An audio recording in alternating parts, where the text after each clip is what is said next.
नमस्कार प्रणाम। जे भी लाइव में देखा था, लाइव तो हमने के जल्दी आवे नहीं जाना है। आप सब जानते बन कि गानों रिलीज होला तो लाइव ना आइला।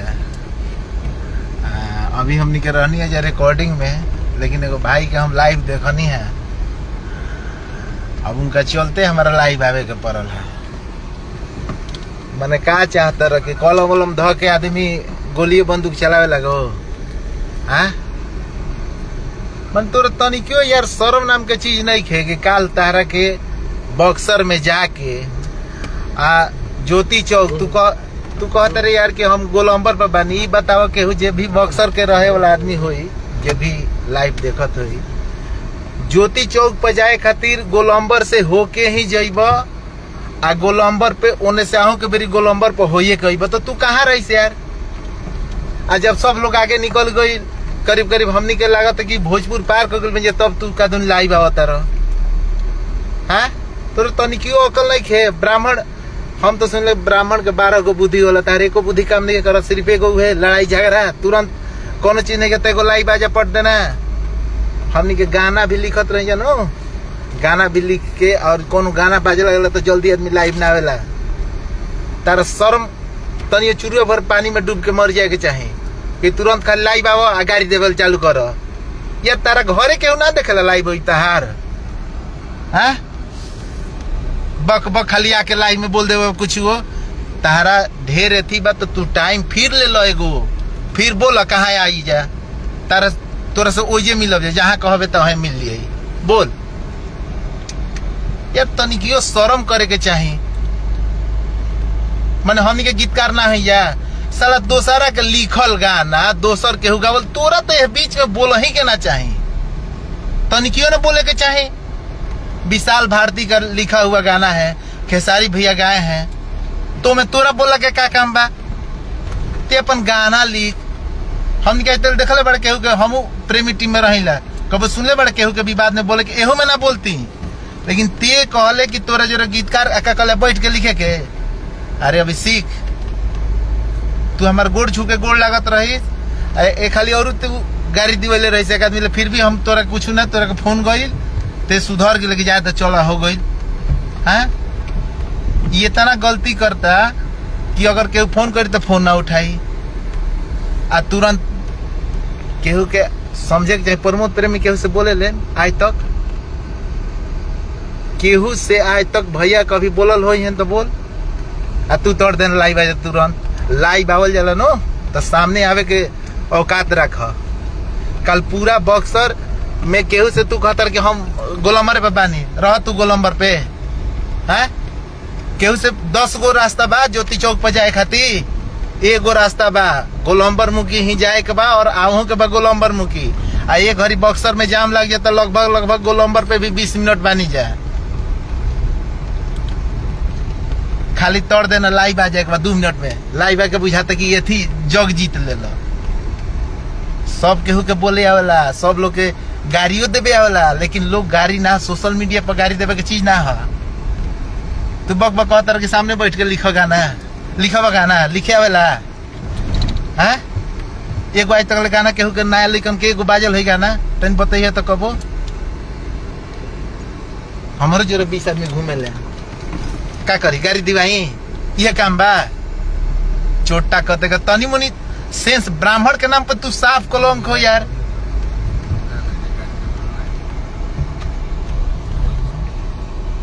मने हमू ब्राह्मण है, तू जानता रह। तार कश्यप गोत्र हनु, गौतम गोत्र ह, जहाँ बाइन जाता है एक तारफा बाइन जा, तू जानता रह।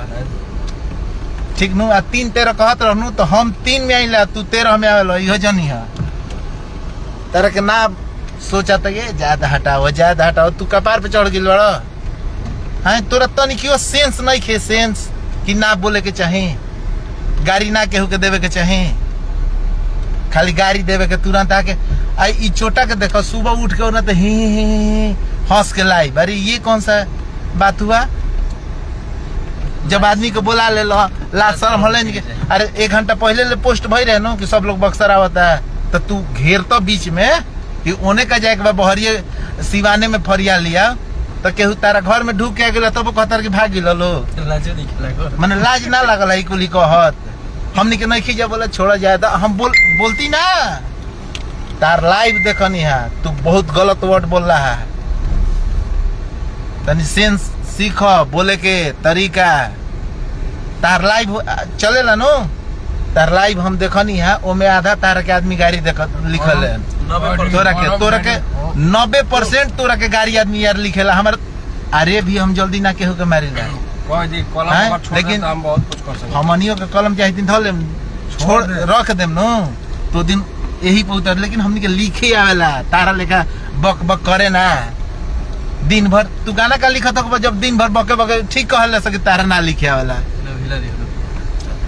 ठीक नो ना लिखे होत होई लिखे तो सच हूं के ना आवेला अरे रे पागल कर देले हो सबके पूरा जानता के केकरा लिखे होला केकरा ना है बताव ना बाप दूगो स्टार के लड़ा के धइले बड़ अरे वो लोग अपना अपना सब लोग काम करता है तब तोर तनिकियो सेंस नहीं कि हम काहे के लाइव आवता नहीं काहे के सब बोलता नहीं चलो ते ना ले तोरा के दोबारा केहू कुछ कहल आ जाए दे ना लेते अपना घरे बैठ तो झूठो क्या के बक बक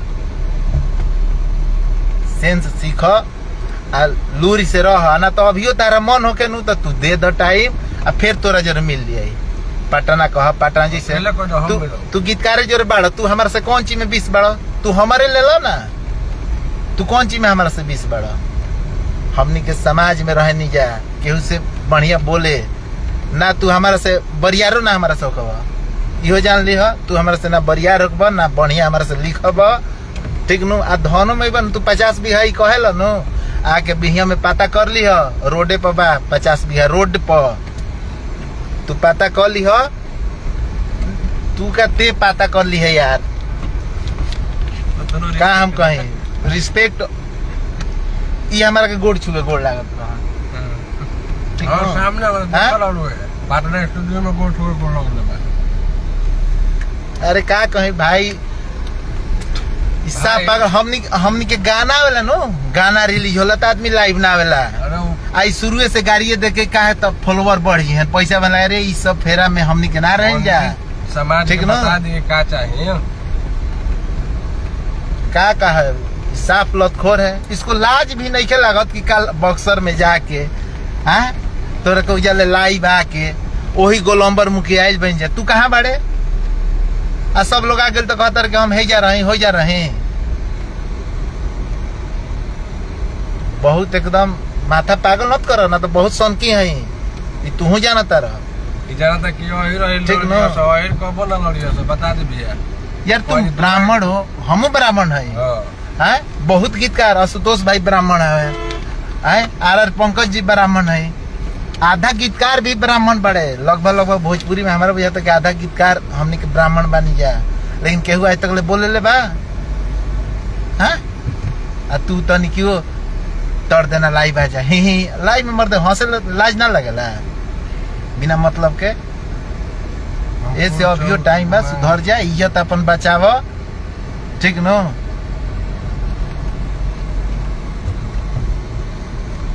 केकर गाना केकर लिखल तार लिखल हो गाना मैंने बोला तार लिखल हो खत्म छोड़ी जाए नहीं खत्म अरे यार सब खत्म है रिकॉर्डिंग छोड़ के तारा खातिर आवे के पड़ल है ठीक नो हमनी के ना देखावे नहीं जाके हई करता नहीं हो करता नहीं क्या करता है सब खाना पीना चल अरे भाई दूसरा आज के बाद बोलल छोड़ दे तू ये कहतन जा ना तो बहुत बाउर हो जाये ठीक नो जादू जादू के लड़ा उतर नु ब्राह्मण लड़ जाये एक बात तू जान लियो ठीक नो लिख के दिखाई अरे तुम लिखो चाहे एथी कराओ मुंह माराओ उससे क्या मतलब हमनी के चुराई कोई के हमारे हमनियो क्यों कहला चुराओ के लइका ज्यादा थोड़ा सही बात की वो आज तो गाना नहीं लिखला तू का कला मुर्गी वाला गाना चुरा के यदि अच्छा ये बताओ चल हम हमारा कहता चोरा के यदि हम चोरैले रहती तो हम कैसे कहती कि जगदीशपुर ना मिलल है तो आरा लो कहे कि जगदीशपुर प्रखंड में हमार घर है आरा भैया के ये कहले रह गाना के लास्ट में तो तू गाना हमार सुनल ना तो तू कैसे ये बात कहल नत कहवावे पर लागो बहुत गाना गिनवा दे तू जन होगो लिखले रहनु कि तारा अखिया के काजरा जान झगड़ा करा देले बा अब कहवावे जन वो राकेश भैया के धुन रहे एसआर के पर तारा से 1 साल पहले वो रिलीज भइल बा कि अब हम भैनी से आन गाल काहे मिसे जाके देख लिया कब तो सुन ले कब कि हमार धुन उठा के गइले बड़ा ई सब कहवावे जन तू अपन रिस्पेक्ट में अभी बोलल जाता है सुन ली तो बहुत बाउर हो जाई तारा के बार बार समझावल जाता आ कबो गीतकार दुनिया के बारे में कुछ बोलल तो तू बुझ लिया तार काम बुझ ली ना तो हम दोसर को ना है तू जाना तारा ए बारे में कि हम कौन घर से बिलोंग करीला ठीक नो ना होई नो तो पता कर लिया कि कौन घर से बिलोंग करे नहीं है आदमी आज तक कहे के जरूरत बा का हम कहीं दिमाग ही पागल कर दिल सा दौड़ देना कुछ लाई बा के ही बोला के भाग जा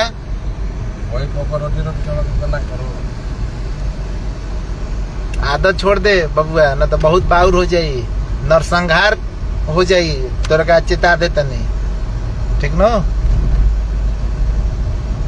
बक बक बोलल छोड़ दे हाँ तोरा करे बते कर ते लड़ाई कल चाहत रे तो डायरेक्ट बोल कॉल करके कि हाँ हम आवता नहीं लाइव आवता रहा कि भीवा जाई तो पैसा बनी ये सब काम तोरा रही छोटा बुर्बक बना रहे हो खाली पब्लिक के पैसा खाई कहाँ से काल तारा झगड़ा करे के बाद तो डायरेक्ट टाइम दो फिर तारा के एगो चांस दिया था तोरा टाइम कल की शूटिंग ना करे दे आओ पटना में काले परसों तो प्रोग्राम बा अरे यार कलाकार के मारल आम बात बा कोई 2 लाख दी केहू के बोला ली तो कलाकार झगड़ा करेला हमनी के गाना लिखे के काम बा यार कि तारा लेखा फेसबुक आके बक बक कोई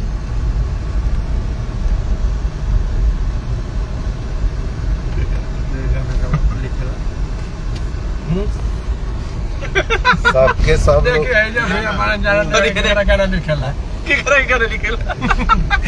ना छोड़ा भाई सब लोग हो लेकिन आदत सुधार ला भाई हो तारा खातिर काफी भाई है झूठो के मत इति करो लड़ाई झगड़ा दुनिया जहान खाली बक बक लाई बाके बोले भाई यार सामने आ जा जब तारा होता ने बड़ुए तो अब फोनो काट दी है जब अधिकारी का रोल होगा नो तो अपने गाली देगा पहले और तू जहाँ कुछ बोलो तो फोन काट देगा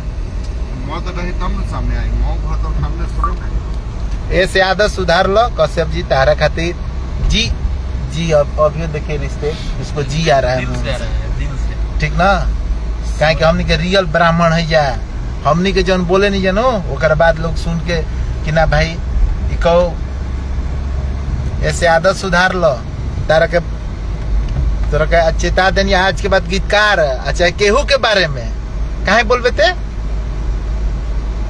ठीक ना अरे अनहरिया में का अब गाड़ी में चलाई बैल बनी डेंजर भैया नमस्कार का करबो मिंटू भाई एकरा भी जानकारी नहीं खे ठीक नो एकरा हमनी के बारे में जानकारी नहीं खे बक बक खाली बोला था फेसबुक में कल सब लोग गई रहे सुन ली है और मिंटू के ना होता आइडिया सर्च करके खोल के देख ली है ये के हवे बस तोरा खातिर चेतावनी बा कि लाइव मत आओ तोरा एक बार डायरेक्ट फोन कर कि हाँ हाथ ना बजे मिलम तोरा ले फिर एगो चांस दिया बा फिर मिल लिया जैसे मन तैसे अरे जैसे लड़ाइए न करबे अब ठीक तो लड़ाइए करे खातिर है दोसारा के बॉल पर कूदे वाला आदमी अपना में जब ताकत रहेला नो डायरेक्ट ना तो बोल हम गीतकार है प्रमोद प्रेमी के खुल के कहते नहीं चल आते हूँ है नु गीतकार आउ हम ही लड़िए के फरिया लिया बोल हाँ बाजिए के अखाड़ा एगो खुनवा दिवा पोस्टर मारवा दीवारा बक्सर पूरा पोस्टर मार के एगो लड़ाई हो जा हमारे तोर पाटका पटकी पहले लड़िए लिया कलम ध के खाली पता कर ली हम का रहे गाना लिखे के पहले अरे का होकबा पढ़त होकबा चाहे कुछ होकबे ते तो पता कर ली गोतिये जोरे लड़ल होकबे ते दोसरा कोई जोरे ना लड़ल होकबे ठीक न लाइव तार देखने बहुत पारा गरम बा बाकी तबो गाड़ी ना दिए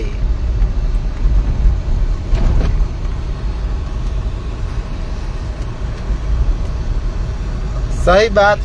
अरे हमनी के गाना लिखे काम बा, हमनियों के काल से कलम धो दे जा तो उहे हो जाम जा।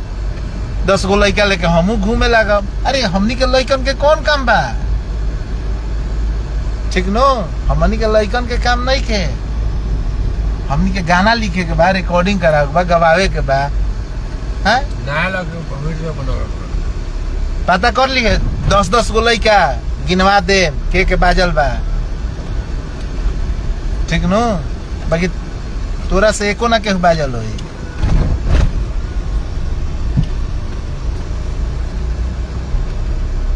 दिमाग गरम कर देला साला। तोरा लड़े के होई तो फेरे खाली कहा जाता। आ ई मत कहो कि प्रमोद प्रेमी भाग गइल बड़े। प्रमोद प्रेमी ना भाग रहन, तहनी के देखत रह कि कब हमनी के उजाले चल जाता नहीं जा आ तब लाई बाइल बड़े। ठीक नो, कैसे कि केहू बक्सर में जे होई गोलंबर होइए के ज्योति चौक जाई आ उन्हें सहीबो करी तो गोलंबर होइए के आरा के हुआई। ठीक नो, खाली बक बक बोलाला से ना होई। लोग पागल नहीं के पूरा सोशल मीडिया पे थू थू भइल बा। ऐसे आज से सुन लिह, सुधार के जमान बोली है ना तो झुरैला हमारा से, तो फिर हमारा से बेकार कोई ना हुई।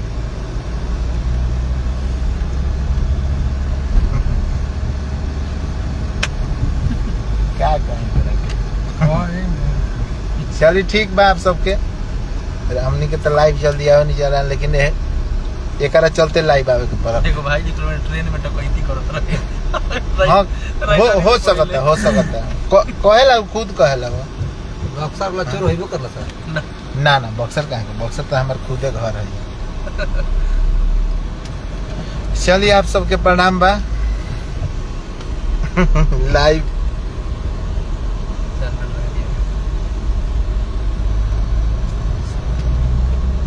अरे क्या करवा मिंटू भाई?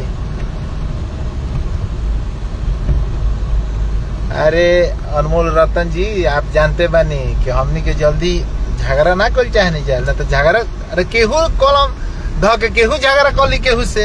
एक घड़ी तो सस्ता के सोशल मीडिया आ गइल बा, तुरंत उठाओ मोबाइल, केहू के गाड़ी दे दो। केहू कहे लगता कि हम गुंडे हैं लिख के।